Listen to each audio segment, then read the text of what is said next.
Welcome back to the show, everybody. This is the Monday Mashup, the show we bring you on the upper tier each and every week. Joining me tonight, of course, my partner on the Mashup every week, Darren. How are we, my man? What's up, my brother? Good. Certainly an interesting weekend of football in the FA Cup, without a shadow of a doubt. Some controversial joint killing, without a shadow of a doubt. Let's get into it. Man City kicked us off on Friday night with a 4-1 win against Swindon. I don't think that was ever in doubt, really. Tough day at the office for Swindon, to be honest. Tough day at the office for Swindon. I will tell you though, Swindon goalkeeper did himself an awful lot of favours. Had a great game. Saved a really poor penalty from Jesus, but had a very good game. Worthy from Rodrigo. He saved in the second half as well. So maybe keep our eye out for him in the coming years. Certainly did himself no harm. Yeah, Palace 2, Millwall 1. One that made me smile. I don't know what it is about Millwall. There's nothing really likeable about it, is there really? And then the fans, I believe the fans have been cited now in terms of some racial abuse. And also when the Palace players took the knee, the players took the knee, they were booing the taking of the knee and all this. It's ridiculous, really. Nothing shocks me at Millwall, if I'm brutally honest, But something we've spoken about in the last few weeks with Palace, and I was delighted to see it. We got to see our boys Michael Elise and Eberechi Eze start on the wings for them. This could be the start of something for these two boys. They're two really good footballers, Two lads that were playing the championship. Elise was at Reading and Eberechi Eze was at QPR. They're two really good footballers. Like, if you put them in with maybe Wilf going through the middle, there's some serious firepower there between the three boys. There's lots of speed, lots of power, creativity, goals, the whole shooting match. I'd love to see that. I think the boy Jordan Ayew is still living at Palace, and Christian Benteke. I know he gives you a different dimension where you can go long and you'll hold the ball up and stuff. But geez, I'd like to see the three kind of quicker boys and try and get a little bit of one touch going on and really push up high with Conor Gallagher back in the book and stuff like that. I think it'd be super for Palace, Yeah, you're going easy on Benteke there. In fairness, gives you something different. Yeah, gives you nothing. Well, he gives you an option. He does give you an option. You've got to say, I probably was on site for the best goal he's ever scored in his career at Old Trafford when he scored the overhead for Liverpool as well. I was like, what just happened there? Who was that? And then someone went, it's downhill. It's downhill from there, isn't it? It's downhill from there. Oh my God. Leicester 4, Watford 1. We kind of called this one, didn't we? Because we knew Watford would struggle once the AFCON kind of kicked in that weekend, and they had lost players and stuff like that. They'd lost players, and again, I think for teams like Watford, it's so not about the FA Cup. This is an opportunity for them to rest a couple of players and maybe put some tactics into shape for the next game for them and stuff like that. Like, 3 points is all Watford are looking for. And Leicester obviously are defending champions here, so it's nice to see them get the ball rolling as well.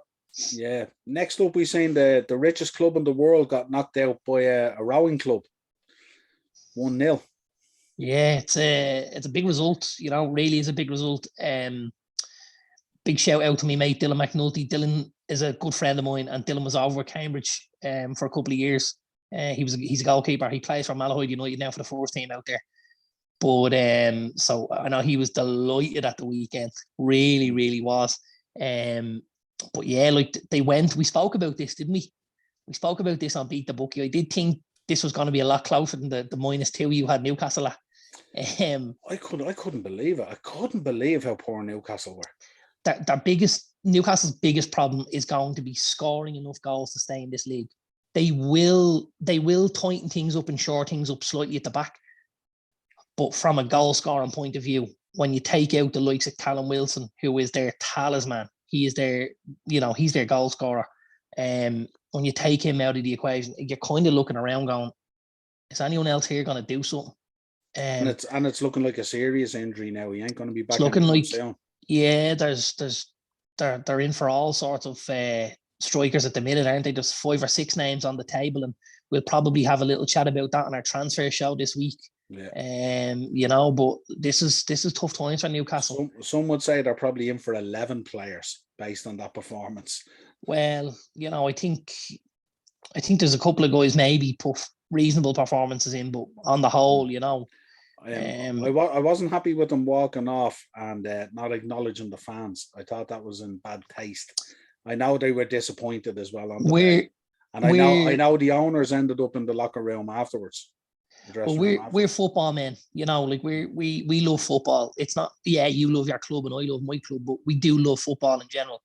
And on that, actually, something I've just finished watching the United game, and something that they spoke about on that was Dion Dublin, who was commentary on BBC, is actually a director at Cambridge. He came from Cambridge to United back in the day, and he's a director there at Cambridge. And something he said was Alan Shearer rang the goal scorer, a guy called Joe Ironside, who scored the goal for Cambridge today, to congratulate him, because Shearer found out your mum's a big Shearer fan, and just rang him to say, listen, fair play, well done, best of luck in the next round. And just thought, that's what football's about, that little touch of class. Like, that's the kind of respect we want to see. You know, we don't want to see what goes on at Millwall, stuff like that. We don't want to see what's going on at other grounds either. You know, there's been a lot of messing over the weekend with fans, and even not in stadiums, you know, on their way to stadiums, or in small snippets of the town where they think no one's going to hear what's being said, you know. I read today as well, after the Shrewsbury game, that Van Dijk went into the dressing room and spoke to the Shrewsbury players. That's right. I heard that. And he gave them a jersey as well and stuff like that and all. Yeah, I heard that. I think it was Steve. I think it was Steve Cottrell. Was he looking after Shrewsbury at the minute? Yeah. I think he came out and spoke about it as well. And he said, you know, he said not only is a top class footballer, he said he's a top class guy. Yeah. That is absolutely 110%. You know, the image we want to portray to fans and to kids and to women, and you know, like it's difficult when you love something like the way we love it. You want everybody to see the good side of it. I'm watching the football tonight, and my wife came in to join me for the last half an hour, and she's kind of looking at some of it, and she's kind of picking parts, and she's like, "Oh, that was good," and this one. She goes, "Jesus, what's that?" Or what, you know. So like, you're not just there for the football fan. You're there for everybody, and it's important that, you know, they garner the game with the respect it deserves as well.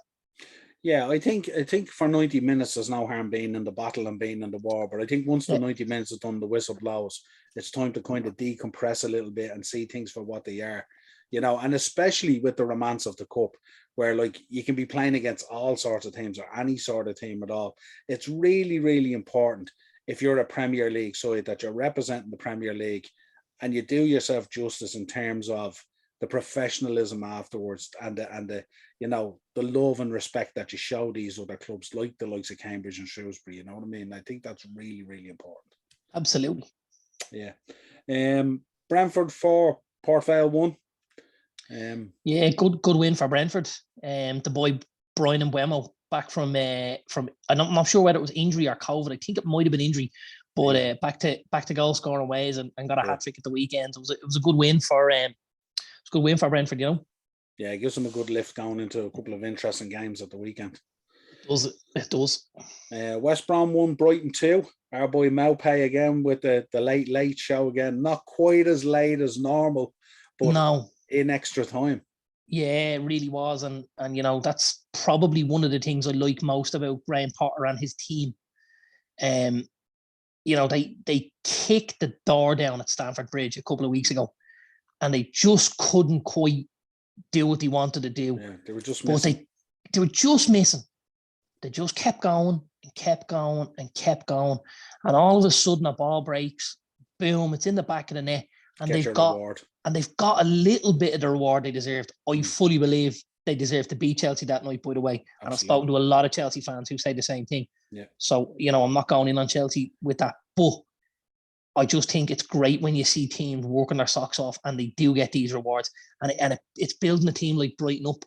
They're going places and they're believing, you know what, we're in here till the absolute last minute of this because we know everybody's pulling in the same direction and stuff, you know? Yeah, absolutely. Chelsea 5, Chesterfield 1. Yeah, good solid win for Chelsea, wasn't it? A lot of changes and stuff like that, but they were always going to have too much for Chesterfield on the day, and they got a couple of guys goals that will hopefully help them in the next few weeks with confidence and stuff like that. Timo Werner, Hakim Ziyech and that, you know. It was nice to see Chesterfield battle away though and still get their goal in the end. I like the drive and the desire they still had, even at 4 or 5-0 down, you know. Absolutely. They were still going at it, which is nice to see, you know. A lot of teams would just sort of and give go into their shell and stuff. Yeah, no, it's important, you know. Hull 2, Everton 3. One I feared for Rafa. I think it was an injury time again, wasn't it? It was pretty close to injury time. Yeah, it was extra time rather than injury time. Sorry, extra time, I should have said. It was, yeah. And to be honest with you, Hull are very unlucky. There's a couple of incidents that the FA Cup only has VAR available at Premier League grounds. So depending on the look of the draw, I fully believe if this game is at Goodison Park, Hull have 2 penalties. So that's a tough pill to swallow, knowing that you're just on the offside of this result because maybe the technology isn't there for you. Whereas tonight at Old Trafford, the technology was called upon twice, and it went in United's favour. So it's not really fair that the rules are different for 2 teams in the same competition. I will say that, and that's as a United fan, I'm saying that. So I think maybe they could look at changing up. Maybe that once it gets into certain rounds, that they have to put it in place in everywhere. But sure, that's the way it goes. One result that you were very unlucky one. It was in your beat the bookie. Charlton 0, Norwich 1. Charlton huffed and puffed, but just couldn't blow the house down. But they were full. They would have been full value, at least to bring it into extra time. Yeah, listen, I had that buster. Obviously, that was 110-1. Huddersfield started the ball rolling for me and got that win away at Burnley. Charlton lost 1-0 at Norwich and Villa lost 1-0 at United. Both of those results could have gone the other way. Very, very easy. And I did say to you, I said, we could look silly and all 3 of these will get beaten. 2 of them lost 1-0 and were probably the better sides. And the other lads managed to get a win, So Charlton were very, very unlucky. They really, really were. They'd more possession. They'd more shots on and off target. Norwich made 3 substitutions with about 15 to 20 minutes to go. They brought on the boy Rashke, who got the winner, Timo Pukki, and it was a third player. And you could just see the difference in quality at the end then. Yeah. It was just enough to get them over the line, Yeah, absolutely. Liverpool 4, Shrewsbury 1. Liverpool with a bit of a scare in the beginning, but I think the game really needed that goal to get going, didn't it, really? Yeah, I think Shrewsbury were plucky, weren't they? But without causing too much difficulty, and it was a much changed Liverpool team as well, wasn't it? Yeah, absolutely. There's a couple of lads maybe in the Liverpool's setup that didn't cover themselves in glory because you've got to look at it as opportunities. And when you're at a big club like Liverpool, you're not going to get enough opportunities. So every one of them has to be taken. I felt like there was a couple of guys that maybe let themselves down on Saturday. Young and old, by the way, not just, new faces on the scene. Yeah, absolutely. West Ham or Tottenham 3, Morecambe 1. Morecambe very unlucky. They held out until what? I think it was the 86th minute. Yeah, it was 1-1. It was 1-1. Yeah, that's right. I think I was watching at one stage. It was 72 minutes gone, and it was 1-0 to Morecambe. And I was thinking, this is going to be close here, But when Spurs got their first, you kind of feared that resilience had been broken, hadn't it? Yeah, and Conte had sprung the lads from the bench as well. Conte had, and when you've got and don't forget, this is the big thing about the FA Cup: 5 substitutions. This is a massive help to the bigger teams in this competition. If you're Morecambe, you probably have 2, 3 at a push who you can bring on and make a difference. When you're at Spurs and you're able to make it, do you know what I mean? Whereas if you're, especially with COVID and other bits and pieces that are going on, but if you have the wealth of talent that Spurs had on the bench, you're just like Jesus, Yeah, you had Morecambe who had absolutely broke their back nearly for 80 minutes. And then they looked to the sideline and who's coming on? Harry Kane, Lucas Moura. You know what I mean? And they're there going, here we go again. Here's the title. Here's the tsunami now. And that's the way it turned out. So sometimes the cream does rise to the top, doesn't it? Absolutely, yeah. West Ham 2, Leeds 0. Yeah, good day at the office for West Ham. Clean sheet. I think, again, Leeds are missing bodies, weren't they? Yeah. They seem to be finding it tough to get everybody out on the pitch at the same time. I hope it doesn't cost them, but I don't think we can say it won't cost them for sure because they're still in a battle, Leeds, and they really need to be able to get the Bamfords and the Daniel James and the Harrisons and the Rafinhas all on the pitch at the same time to give them an opportunity to break away from this, Yeah, I think going out of the cup might be a blessing in disguise, to be honest. I think they can just solely focus on the league. 100%. I think, it's teams like Leeds will look at that and go, yeah, absolutely. It might be an idea for the fans that maybe we could have a good run in this and maybe look at getting to the later rounds of it. But for the manager, it's a headache he doesn't need. It's extra games, it's more travel, it's they don't have the squad there to be doing as well the Wednesday, Saturday or something like that. They can't afford to be doing that. You can just about train on a Wednesday when they've a game on a Saturday. Never mind play a game. Absolutely. Wolves 3, Sheffield United now. Good game for Wolves. Yeah, Wolves really, really showing their teeth at the minute, aren't they? A boy, you know how much I like this kid. I speak about him all the time, Daniel Padence. Yeah. I think he's been so unlucky since he arrived at Wolves with injuries and stuff like that. But you're starting now to see how he moves, how he glides at the ball. I'm going to say something controversial. I like to say controversial things. I don't necessarily say them to be controversial. I say them because I believe them. There is 110% a whiff of the Eden Hazards off Daniel Padence. The way he moves with the ball, that shorter kind of chunkier sort of build that he has, the skill and stuff like that. Again, I won't be surprised if in a year to 18 months he's kicked things on at Wolves if there's big teams looking at him. I really think he's going to be all that, if I'm honest. It's a great show. One of the major surprises at the weekend, Arsenal coming into this on the back of a really good performance against Man City, albeit that they lost some players to the AFCON, and they didn't get what they wanted out of the City game. They were unlucky with a couple of moments of madness from a couple of players, but played a really, really good game and showed that they can compete at the top end of the table when they want. Yeah. But it was a resilient Forest side, really, really strong, really in the battle, and Arsenal looked like they didn't fancy it at all over the pitch. And not to make light of this, Arsenal wore a special kit for the evening. They'd collaborated with Adidas, and it was something to do with knife crime and stuff like that. And they took the red off them. They took the red, the blood red off the jerseys. They were snow white, all the jerseys. It kind of looked like it played against them because they looked a little bit invisible, Arsenal. They were very, very poor. They didn't really trouble Forest in the way you thought they were going to. Like, I wouldn't have said Bryce Samba was man of the match, would you? No. Not by any stretch of the imagination.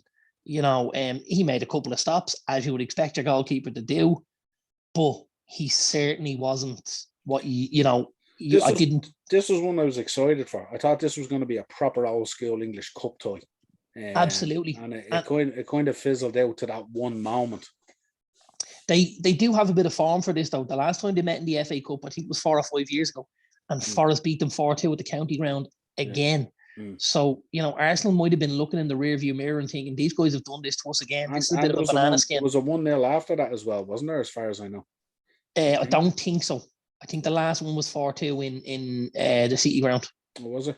Yeah, I thought there was another 1-0 after that as well, the same result. I don't think so. Yeah. But yeah, it was great result, another dream killing. And it's not necessarily the way we've seen Arsenal or the results we've seen Arsenal with. These are the teams Arsenal have been putting to the sword in recent weeks. Those weaker teams and stuff like that. Arsenal have only really not struggled, but haven't got the results they wanted against the better sides or the top teams. Whereas they've been rolling over these smaller teams and stuff like that. So it was a big shock, really. Yeah, I did look at it and I was thinking, like, you would be forgiven if you didn't realise and you thought Nottingham Forest were the Premier League side.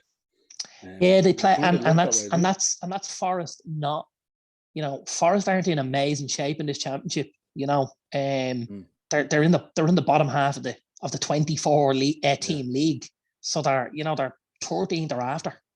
I know they've got the guy Cooper managing them now and stuff like that, and he did a pretty good job at Swansea. I think maybe there's building blocks going in place at Forest. I know this month, again, we'll probably speak about it on the transfer show. They have they've got a really, really good youth player at the minute. I think his name is Brennan Johnson. And there's a lot of interest from the Premier League about this kid. I think this is going to be Forest's way to rejuvenate the squad, is to sell this guy. Maybe just get,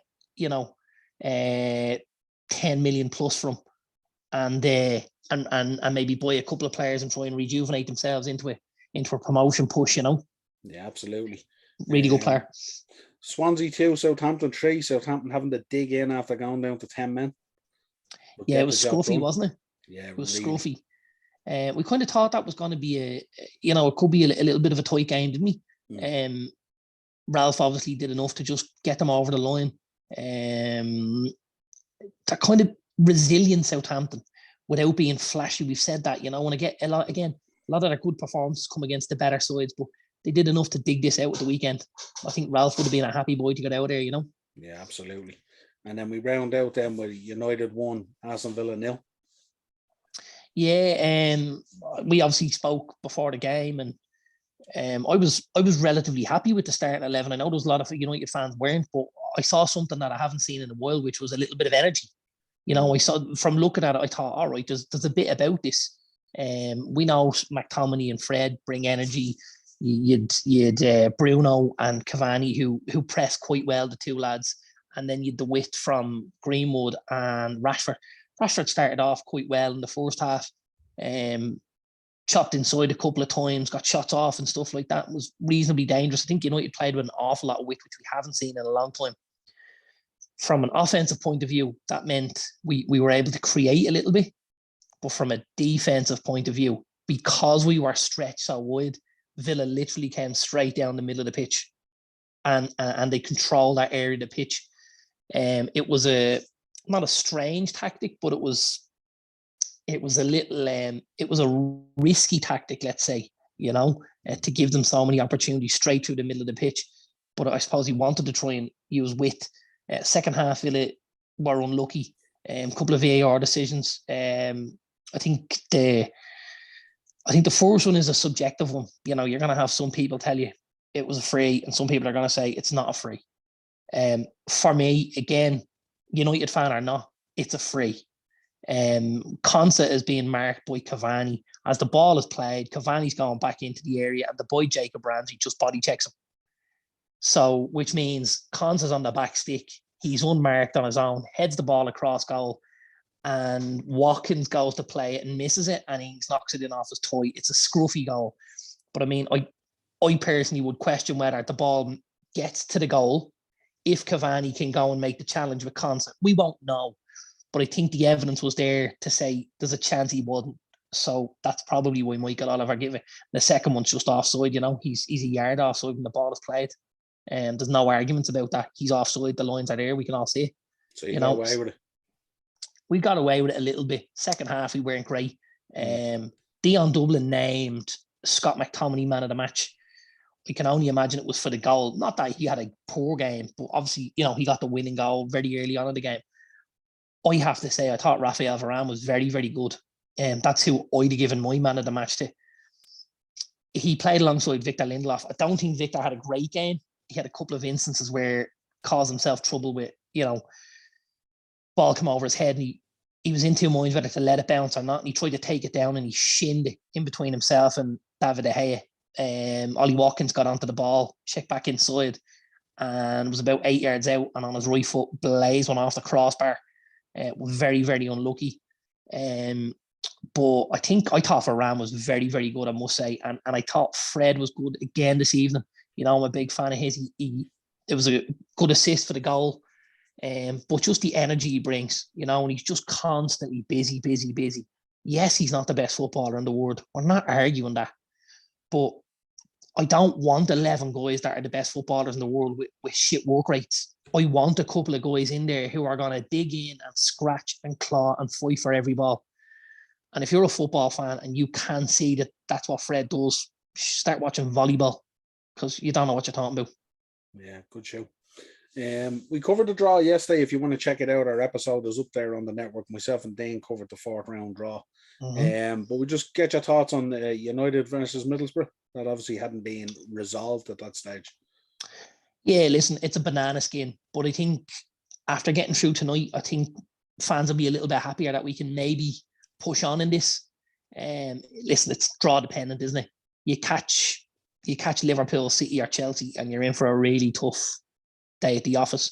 But if you can avoid them to the later rounds, and stuff like that, and maybe they're involved in the Champions League and stuff, and maybe they take their eye off the ball a little bit. We've seen it happen last season, obviously with Chelsea and Leicester and that. So it's not unthinkable that we might get our hands on a trophy this season. Please, Lord Jesus. I suppose the problem with these things as we're looking and projecting forward into them is we don't even know what players are going to be available. This is the problem. You could face Middlesbrough that week with no one available. You know what I mean? You could be playing a B-side even or whatever, And that was the thing actually I did want to speak about in the United game. It's glaringly obvious, and it has been for quite a while, but the area of the pitch where we gave away so much space was right down the middle. United need a defensive midfielder. I'll be shocked if they don't do something in January. I think Ralph is probably projecting this to the board, and he's going, listen, no matter what I try to do here, we're going to struggle unless I have something that sits in front of that back four and does a job for me. And while you've got the energy and stuff like that from Fred and from McTominay, they look more comfortable higher up the pitch. Fred creating the goal, McTominay scoring the goal. They don't look as good defensively. They've talked about the boy Amadou Haidara, who's obviously off at the AFCON at the minute. And then I suppose Dennis Zakaria has been mentioned in the last. Heavily linked. The two boys, Dennis Zakaria is out of contract in the summer. And apparently there's 5 or 6 clubs that are big into Zakaria and trying to get something done, maybe in January, with the hopes to jump in the queue slightly. It was said United put a 5 million bid down on the table. If you're going in with 5 million for a guy like this, you're going to be laughed at, even with 6 months on his deal. And clubs will get their goat up because you'll go in with 5 million and they'll go, 5 million, are you actually joking me? And then they'll go, we won't even bother talking to these clowns anymore. They'd have been better off throwing a little bit extra on the table to try and get the deal done and make it look like they wanted to get the deal done. I mean, if you're paying less than 10 million for a player that's going to go in and play in your starting 11, it's chips anyway. I suppose it's really down to him as well, because I mean, as a player, he has to accept the deal as well if he's interested, or maybe he's waiting to sign a pre-contract with someone else. Yeah, but well, listen, it doesn't get that far if you put 5 million on the table and they want 12. Do you know what I mean? Now, Fabrizio Romano said there was no fee put down on the table, so we'll have to wait and see.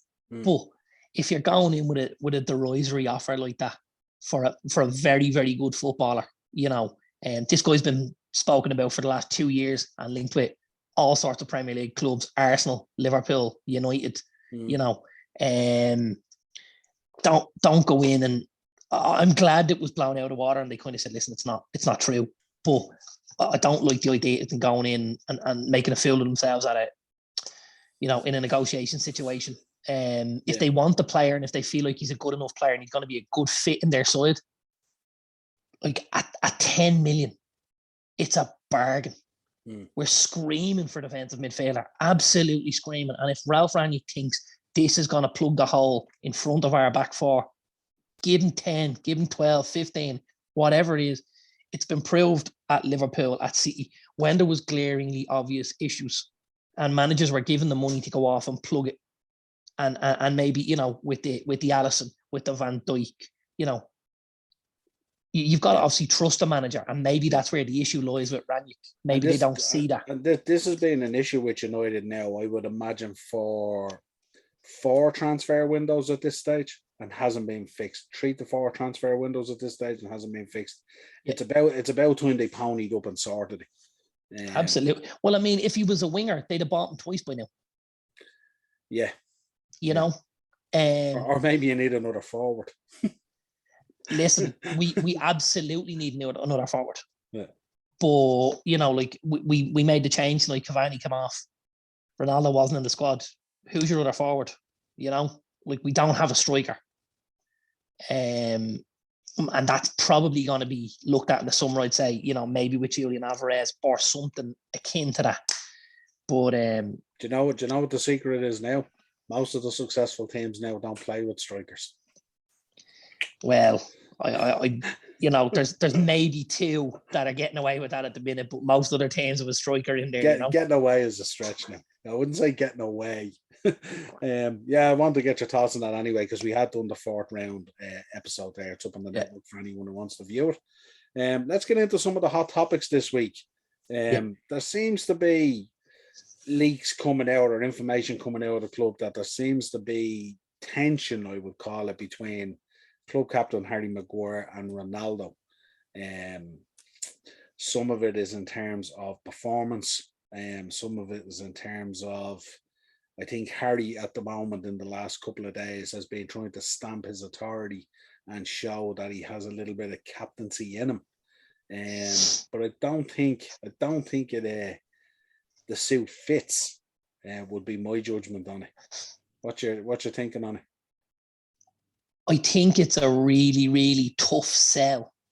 If you're Harry Maguire and you're trying to convince this dressing room of footballers, that something's wrong and I smell a rat and, like that. And then you try and pin it on Ronaldo. Like it's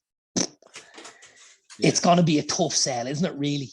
Yeah, absolutely. It's a tough one. Really is. And by the way, I don't necessarily think he's wrong, but I just think if you're going in on Ronaldo with everything he's achieved, with all the support he has in that changing room, you look at guys like Marcus Rashford, Jesse Lingard, Mason Greenwood. These are all kids that were at the club when Ronaldo was here in round 1.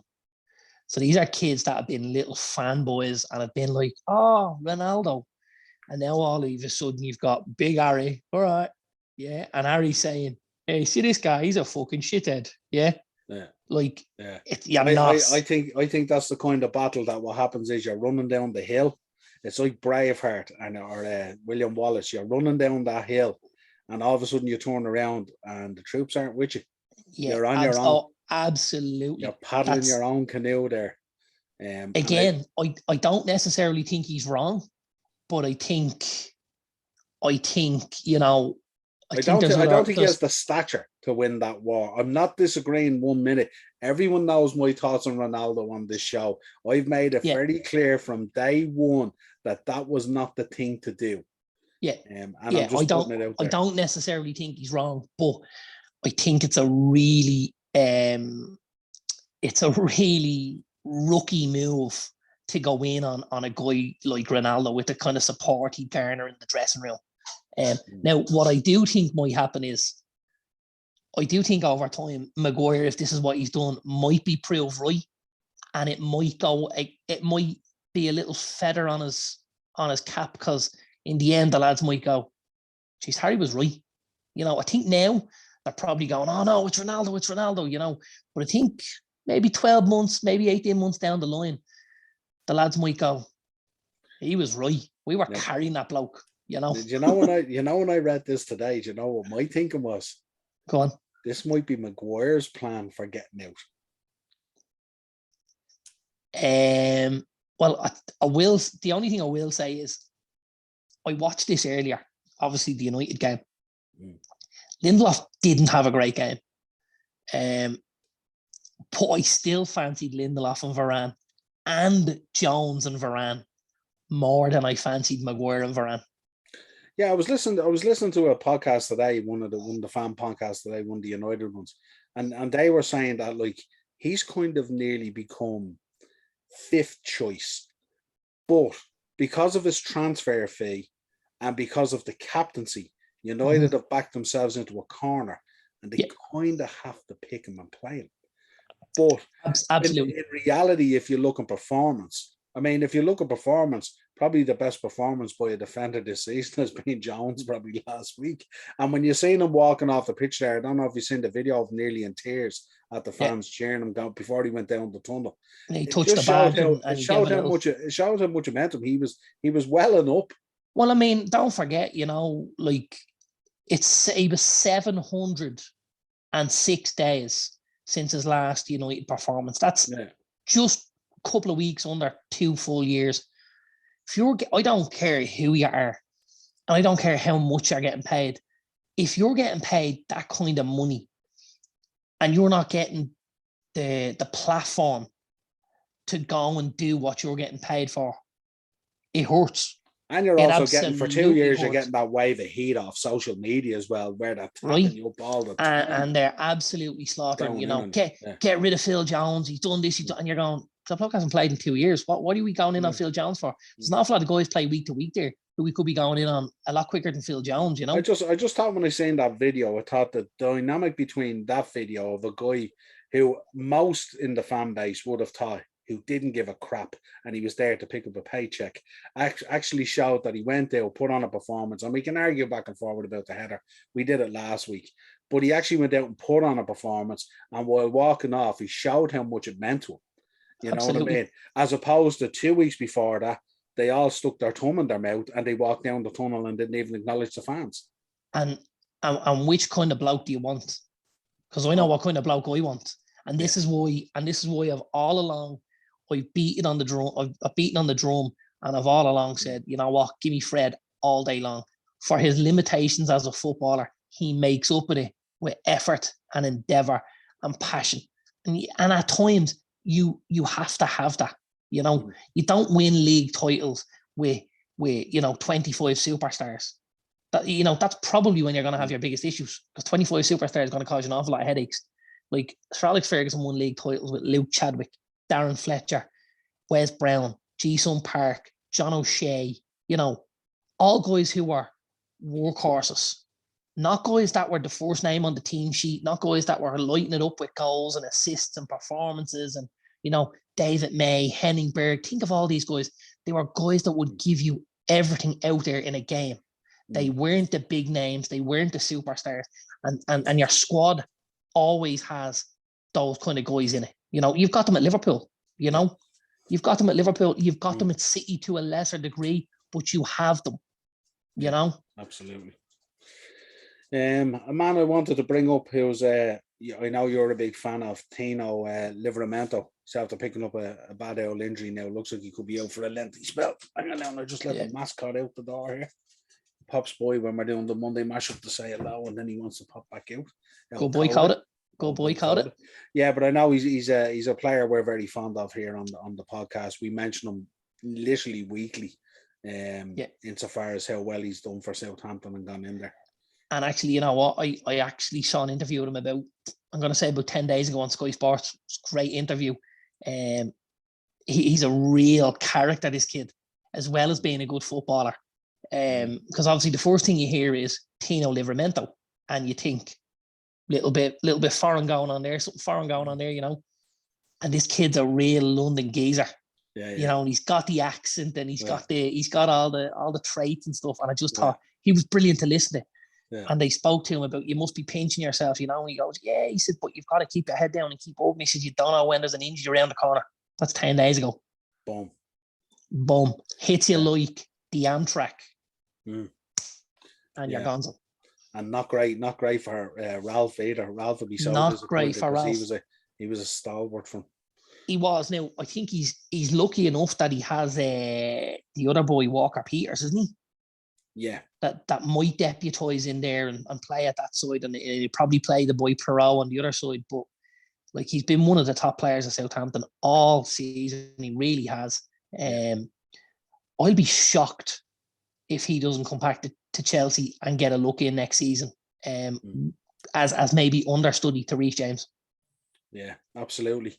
Well, we're in the midst of a transfer window, so it wouldn't be a transfer window unless we were getting quotes from one Harry Redknapp, who came out and said that United are 2 years away from title contenders. I thought he was probably being a tad generous. What was your thoughts on it?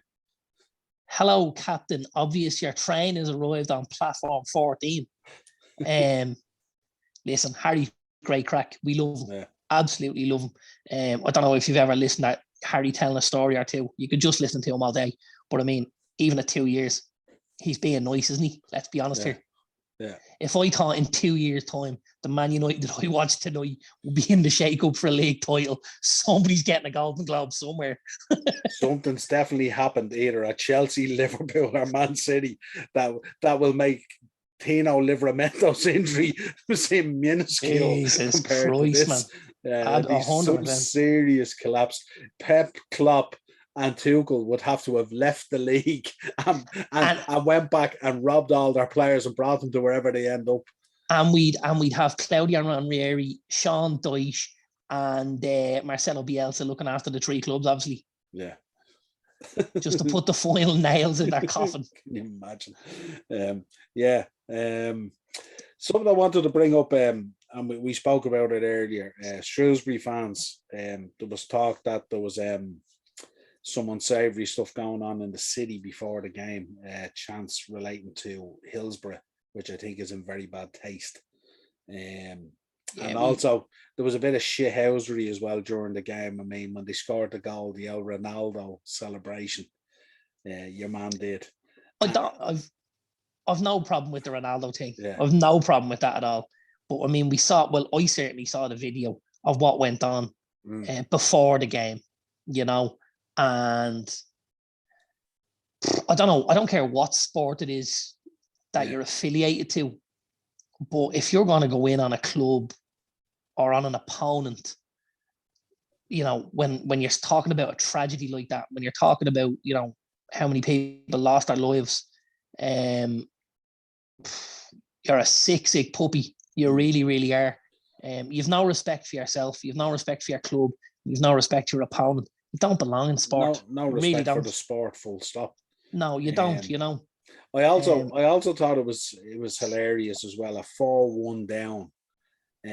They were chanting the Stevie G, the Slippy G chant, and I was there just going, really, like this is where we're at. Like there was quite a bit of that tonight at Old Trafford. Stevie obviously came out just before the teams did, and he was booed off the park. And then we went into he gave it to them, Yeah. But listen, that's banter. But that's different. Stevie's there at that. These are playing Liverpool. They're 4-1 down in the cup. They've come to have a good day out, and this is where it's at. That for me has no issue. I've no issues with any of that, to be honest with you. But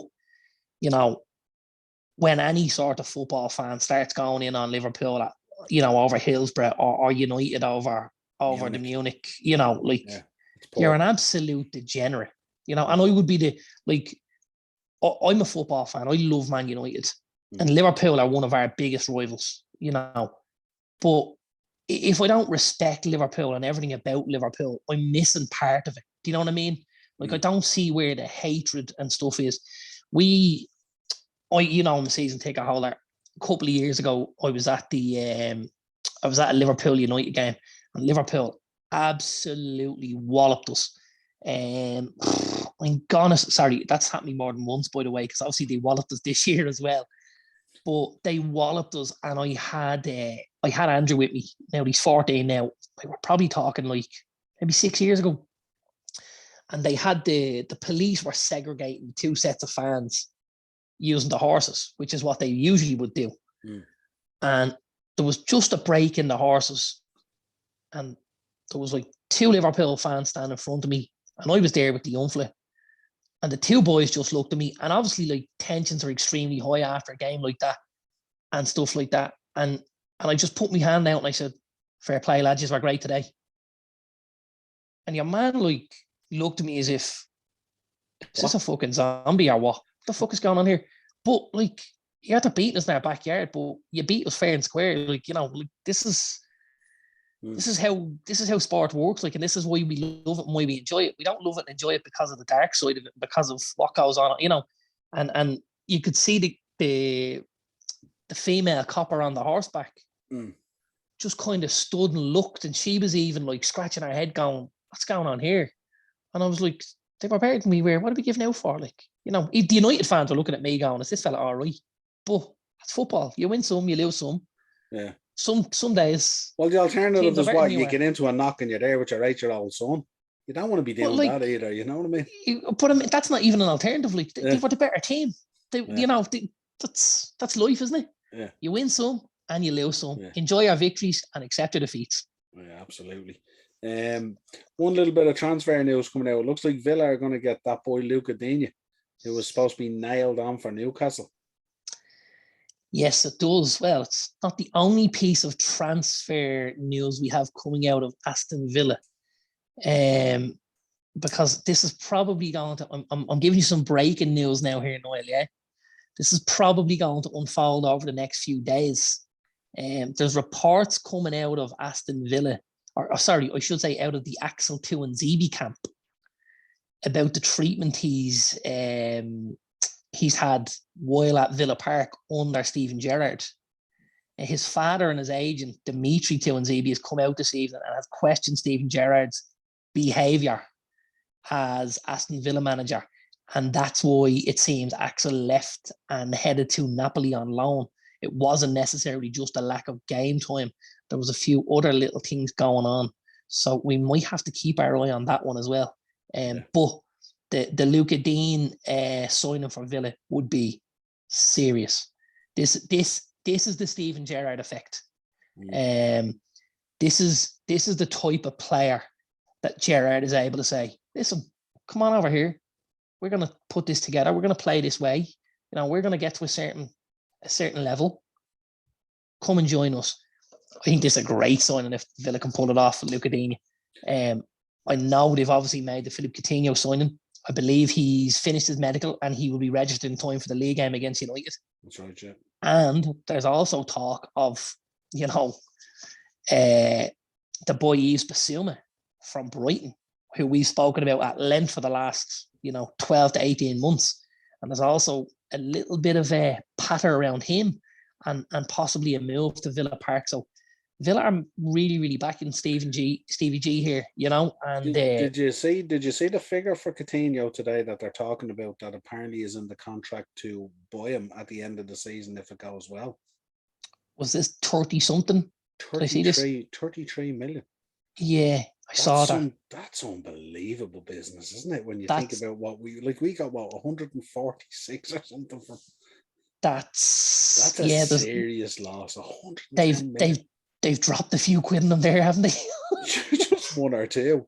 Just nearly the GDP for a small country. That's madness. They've dropped the wedge there, haven't they? They really have. Stevie, very clever there, I'd say. Listen, again, I think this is a super signing. I think Coutinho will be excellent for them. The only thing I don't want to see is it stifle the boy Buendia. He obviously scored at the weekend, or in the last Villa game, and tonight again he was one of their better players. And I feel like he's just started to get a little bit of traction at Villa, Buendia, since the move from the summer from Norwich. Big money there as well, 40 million. Yeah. I don't want it to just stifle him because I think he could be a very, very good footballer as well. Maybe he's going to go one up front and two behind. Maybe he's going to play Coutinho on the left side of that, three in midfield, with Douglas Luiz on one side, or so Douglas Luiz on the middle, and John McGinn on the opposite side. If you're going in with Douglas Luiz in front of your back four, and you're going in with Coutinho and McGinn, and then you've got three ahead of them as well. Yeah, that's a setup, and maybe Luca Digne at left back. This is opening, serious kind of whoop ass here, isn't it? Yeah, I think McGinn might be missing for the league game though, isn't he, at the weekend? Is he suspended or something like that? I think. I'm not sure, but that would be a welcome. That would be a very, very welcome. United fans would be happy with that. Be delighted with that. He's their engine, isn't he? He's their engine. He's got that ugly little potato head in him, but he's always involved in everything. Yeah. He was very lucky not to get booked tonight, actually. There was a little bit of trouble kicked off in a couple of patches, and every time trouble kicked off, he was right there. He's a little spiteful fucker, isn't he? But one of those footballers that you like. Yeah. Yeah, you want him on your team and you don't necessarily want to play against him. 100%. Let's finish out the show tonight with your favourite boy, Roy Keane, coming out. Harry Maguire talking rubbish. He says, I wouldn't listen to too much of what he says. Harry Maguire come out and said, we're all in this together and we want to, this captaincy rally call. And Kane just said, "Are you for real?" Absolutely went in hard on him. Doesn't shock me, does it? You know, I speak about it all the time, and my my love for Roy has never grown from the seeds that were planted. I absolutely respect the man as a footballer. I think he's, you know, unquestionably one of the greatest. Yeah, absolutely, especially in our nation's history. But I just think off the pitch, there's just so much missing from him as a person. It's actually scary. Like, you know, it really is. You know, like there's a guy, Maguire, for right or for wrong, if he's coming out and he's trying to allay the fears of the fans and say, listen, we're trying to pull in the right direction and stuff like that. You've Keane, who won absolutely everything that you could have won at United, and he's decided to 2 foot his own captain and go, you know what, take that. It's Roy Keane trying to stay relevant as usual and trying to stay in the headlines and keep himself in the media, because there's a massive part of Roy Keane. There's that narcissistic streak in Roy Keane that everything has to be about me, you know. Saipan was about Roy Keane because he made it about himself, and he does that quite a lot. So, yeah, that's Roy for this evening. I think I was quite eloquent and I didn't even go in too hard on Roy and call him the names I usually call him. You were right there, right in the middle, nicely right poised. There. Yeah, you were like that Venus flytrap waiting for something to land in it so you could. Well, anyway, pleasure having you on as always. This has been your Monday Mashup. Head over to YouTube, the upper tier as you can, and support us. Hit that subscribe and bell notification button. You can also contact the show. You'll get us on Twitter at @the_upper_tier. You'll get us on Gmail, the Upper Tier Podcast. You will definitely get clips out on TikTok. We have a lot of fun out there. We're having some crack out there with some of our followers on TikTok. TikTok. Also, we're on Facebook and Instagram, the Upper Tier. And you can also get audio versions of the show on Google Podcasts, Amazon Music, and Spotify. This has been your Monday Mashup, and we will talk to you again real soon. Cheers, my man. Thanks, brother.